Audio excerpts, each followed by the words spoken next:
Hello guys, welcome back to my channel প্রেয়সীর lifestyle. চলে এসেছি তোমাদের সাথে একটা নতুন ব্লগ শেয়ার করতে। তো আজকে আমি কোথায় যাচ্ছি সেটা তোমরা এতক্ষণ আমার টাইটেল দেখে বুঝে গেছো। তো হ্যাঁ, আজকে আমি স্প্ল্যানেড যাচ্ছি। তো বেশি কথা না বাড়িয়ে বাড়ি থেকে আমি চটপট বেরিয়ে গেছি। তো আজকে আমি আর মা দুজনে যাচ্ছি স্প্ল্যানেডে।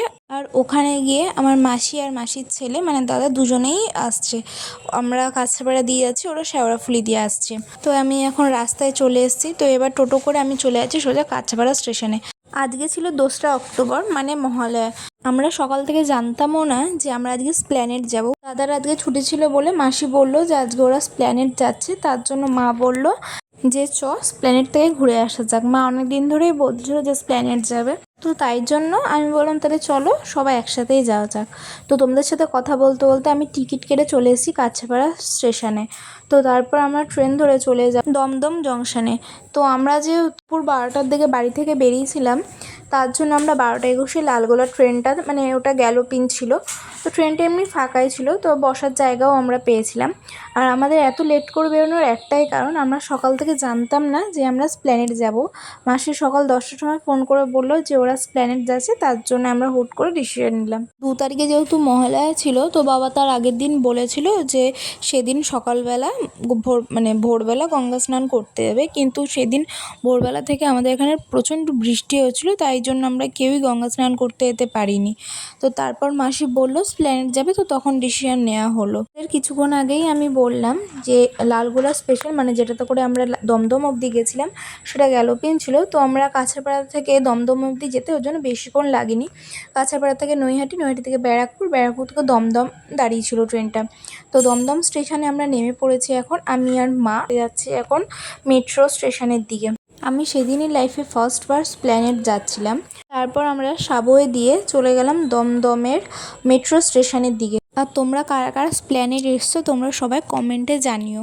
তো তারপর ওখান থেকে হাঁটতে হাঁটতে আমরা চলে গেলাম মেট্রো স্টেশনের টিকিট কাউন্টারের দিকে। আর ওখানে গিয়ে দেখলাম প্রচণ্ড লাইন। তোমরা ডান দিকে যে টিকিটের লাইনটা দেখতে পাচ্ছ ওটা ছিল ক্যাশ টিকিট কাউন্টারের লাইন, আর বাঁ দিকে যে টিকিট কাউন্টারের লাইনটা দেখতে পাচ্ছ ওটা ছিল অনলাইন টিকিট কাউন্টারের লাইন। তো অনেকক্ষণ দাঁড়িয়ে আমরা ফাইনালি টিকিট কেটে চলে গেলাম সিঁড়ি দিয়ে উঠে দমদম মেট্রো স্টেশনে। তার 5 থেকে 7 মিনিট পরে চলে এলো মেট্রো। আর তোমরা সবাই দেখতেই পাচ্ছ মেট্রোটাতে কত ভিড় ছিল। ওখানে বেশিরভাগ জনই যাচ্ছে কলকাতাতে ঠাকুর দেখতে, কারণ তো মহালয়ার দিন অনেক প্যান্ডেল ওপেনিং হয়ে গেছিলো। তো তোমাদের সাথে কথা বলতে বলতে আমরা স্প্ল্যানেড মেট্রো স্টেশনে চলে এলাম। তো এবার আমরা বাইরের মার্কেটের দিকে যেতে থাকবো। স্টেশন থেকে বাইরে মার্কেটের দিকে যাওয়ার সময় এখানে টিকিট চেকিং হচ্ছিল।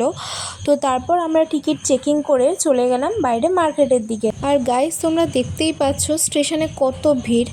তারপর আমরা হাঁটতে হাঁটতে যাচ্ছি বাইরের দিকে। তো আমি শুনেছি স্প্ল্যানেডে নাকি জিনিসপত্রের মানে জামা কাপড়ের দাম অনেকটাই কম, আর ওখানকার জামার কালেকশনগুলো খুব ভালো ভালো হয়। তোমাদের সাথে কথা বলতে বলতে আমি সিঁড়িতে উঠে চলে এসেছি স্প্ল্যানেডের মার্কেটের সামনে। তো চলো এবার মার্কেটের ভেতর দিকে যাওয়া যাক। তো গাইস আমি মার্কেটের ভেতরে এসে সত্যি খুব অবাক হয়ে গেছি, মানে এত ভিড় ছিল।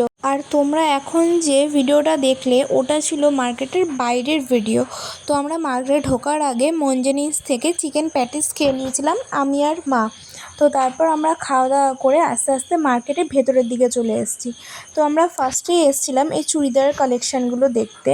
তো তারপর বাবার জন্য প্যান্ট নিতে এসেছিলাম। তো ওখানে বাবার সাইজ অ্যাভেলেবেল ছিল না। তো তারপর আবার আমরা চলে গেলাম প্যান্টের দোকানে। তো এখানে আমার জিন্স দেখছিলাম। তো আমার ওখানে সেরকমভাবে খুব একটা জিন্স পছন্দ হয়নি, তাই আমরা চলে গেলাম চুড়িদারের দোকানে। আর মা এই চুড়িদারের দোকানটা থেকে এই পিঙ্ক কালারের চিকনকারিটা নিয়েছিল। তারপর মা নিয়ে নিয়েছিল এই ব্ল্যাক কালারের একটা চিকনকারি। তো আমরা দুটো চিকনকারি নেওয়ার পর চলে যাই অন্য দোকানে। তো ওই মার্কেটে এতটাই ভিড় ছিল যে প্রত্যেকটা দোকানে গিয়ে তার প্রত্যেকটা ক্লিপ নেওয়া আমার পক্ষে সম্ভব হয়নি। তো চেষ্টা করেছি কয়েকটা ক্লিপ নেওয়ার, তো সেগুলোই তোমাদের সাথে এখন শেয়ার করছি। তো তারপর আমরা চলে আসি বাচ্চাদের জামার দোকানে। তো সেখান থেকে আমার বোনজির জন্য একটা জিন্সের হট স্কার্ট নিয়েছিলাম, আর টপ নিয়েছিলাম। তো তারপর আমরা চলে আসি এই কানের দোকানে। তো এই ব্ল্যাক পলিশের ঝুমকো কানেরটা আমি নিয়েছিলাম। তারপর আমরা চলে আসি মানি আর মায়ের জন্য সিটি গোল্ডের হারের দোকানে। তো তারপর আবার বঞ্জির জন্য এই টপটা নিয়েছিলাম, মোট 2টো টপ নেওয়া হয়েছিল ওর জন্য। আর ওখানে বাচ্চাদের জামার দোকান খুবই কম, ছেলেদের জামা প্যান্ট আর মেয়েদের জামা প্যান্ট আর চুড়িদার এগুলোর দোকানপাটি ওখানে বেশি ছিল। তো তারপর আমরা চলে আসি আবার ছেলেদের এবং মেয়েদের প্যান্টের দোকানে। তো তারপর আমাদের কেনাকাটি কমপ্লিট করে চলে যাই মাসিবাড়ির দিকে। আজকে আমাদের মাসিবাড়ি যাওয়ার কোনো প্ল্যানই ছিল না। মানি আর দাদা অনেক করে বলাতে আমরা ডিসিশন নিলাম যে না, আজকে রাতটা মানিবাড়িতে থাকা যাক। তো ওখান থেকে একটু হেঁটে আমরা ধর্মতলা থেকে বাস ধরে চলে যাই হাওড়া স্টেশনে। হাওড়া স্টেশন থেকে আবার টিকিট কেটে আমরা চলে যাই হাওড়া ব্যান্ডেল লোকালের দিকে। আজ আমি সারাদিন ধরে কী শপিং করলাম তোমাদের সাথে বাড়ি গিয়ে সব শেয়ার করব। আমরা এখন ট্রেনে উঠে পড়েছি। তো ট্রেন ছাড়তে এখনও 10 থেকে 15 মিনিট টাইম লাগবে। তো তোমাদের সাথে কথা বলতে বলতে ট্রেনটা ছেড়েও দিল। আর আমি হাওড়া থেকে ট্রেনটা ছাড়ার পর ভিডিওটা তুলতে ভুলেই গেছিলাম। ট্রেনটা যখন শ্রীরামপুর রিসরা ওই টাইমটায় আমি গিয়ে ভিডিওটা নিয়েছিলাম। আর হ্যাঁ, তোমাদের সাথে একটা জিনিস শেয়ার করতে তো ভুলেই গেছিলাম, শ্রীরামপুরে একটা বড় জামা কাপড়ের মার্কেট আছে। তোমরা কি কেউ গেছো ওখানে কোনো দিনও? যদি গিয়ে থাকো তো আমাকে প্লিজ সবাই কমেন্টে জানিও। তো তোমাদের সাথে কথা বলতে বলতে আমরা শেওড়াফুলি স্টেশনে নেমে গেছি। তো তারপর দাদার গাড়ি করে আমরা চলে যাই মানিবাড়িতে। স্টেশন থেকে মানিবাড়ি যেতে টাইম লাগে গাড়িতে 10 মিনিট, আর হাঁটতে হাঁটতে 20 থেকে 25 মিনিট লাগে। তো তোমাদের সাথে কথা বলতে বলতে আমরা বাড়ির অনেকটা কাছাকাছি চলে এসেছি। তো ওখানেও অনেক প্যান্ডেল যেহেতু ওপেনিং হয়ে গেছিলো সেদিন থেকে, তো তার জন্য রাস্তায় একটু জ্যাম ছিল। তো তাই যেতে একটু মাঝে মাঝে টাইম লাগছিল। আর গাইস, তোমরা সবাই কমেন্ট